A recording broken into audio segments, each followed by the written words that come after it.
اليوم علي من يحكي عن حلا التركي. طبعا هواية اكو ناس انتقدوها ونزلوا بها تعليقات بكل اغانيها، بس خلي يكون ببالك انه اذا كانت هاي اختك وهي يبا يعني طفله صغيره كل عمرها 13 سنه، فتسوي شغلات هي بعد طفله صغيره، خليها ببالك. وانت عود يعني تصير شريف عود من تريد تفضحها. بس اقول لك كلمه، انا من العراق، طبعا تحياتي ليه.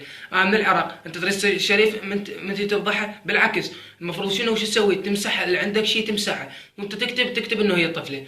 اذا كنت رجال فاعتبرها بنتك، واذا اعتبرت شاب فاعتبرها اختك، اذا كنت شاب ولد فاعتبرها اختك. يعني متنزل عليها صور مثل هاي وصور مثل هاي وصور مثل هاي، يعني شو استفاد؟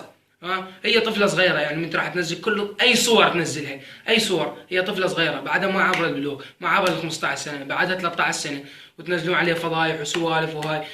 يعني اعتبرها اختك.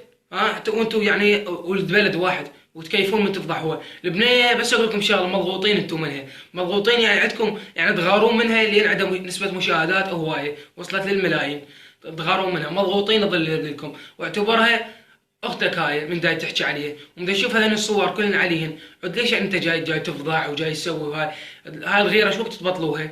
مو يعني بالنسبه بالوطن العربي كله، هسه هاي مو الدول الاجنبيه شو براحتهم شو يلبسون، ما حد يفضحهم، ماكو اي فضايح عليهم، اي فضايح، بس انتم الدول العربيه. عد ليش؟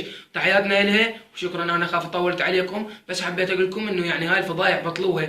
اذا انت عود شريف صدق شريف تفضح، لا استرها. اذا انت عود متدين وصاير لا استرها، بالعكس لا، المفروض تمسح الصور او تعلق تعليقات تقول امسحوا الصور او امسحوا الفيديو. انت لا تجيب وتفضح وتزيد بيه. وطبعا هاي القناه باسم حلا الترك، هاي مو قناتها، لانه اكو بنات، وهاي البنات اللي يفضحنها هم اكو كويتيات، وهاي كلها يغارن منها، كويتيات كلهم يغارن منك. بس اقول لك مضغوطين يعني يغارون منك، وكل عندك نسبه مشاهدات. تحياتنا لك، حمزه من العراق، في مال الله.